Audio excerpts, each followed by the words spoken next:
জীবনের দৌড়ে নিজের লেনটা ঠিক রাখা একটা গুরুত্বপূর্ণ ব্যাপার।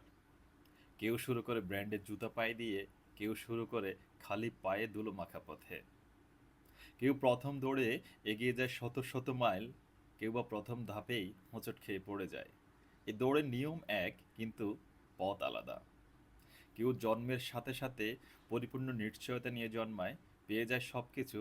আবার কেউ জন্ম থেকে মৃত্যু পর্যন্ত এই সব কিছু পাওয়ার আশায় পুরো জীবনটাই শেষ করে দেয়। কেউ পরীক্ষার আগে ১ ঘন্টা পড়াশোনা করে ভালো রেজাল্ট করে, আর কেউ সারাটা দিন পড়াশোনা করেও কাঙ্ক্ষিত লক্ষ্যে পৌঁছাতে পারে না।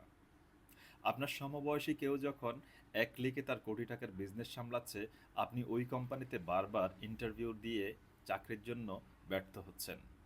কেউ জন্মের সাথে সাথে নিশ্চিত ভবিষ্যৎ নিয়ে জন্মায়, আর কেউ সারাটা জীবন অনিশ্চয়তার মধ্য দিয়ে কাটায়।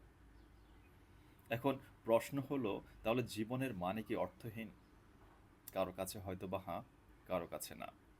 কিন্তু সত্য হলো এটাই, আপনি যদি তুলনায় ডুবে থাকেন সারাক্ষণ, শুধুমাত্র হতাশাই বাড়বে।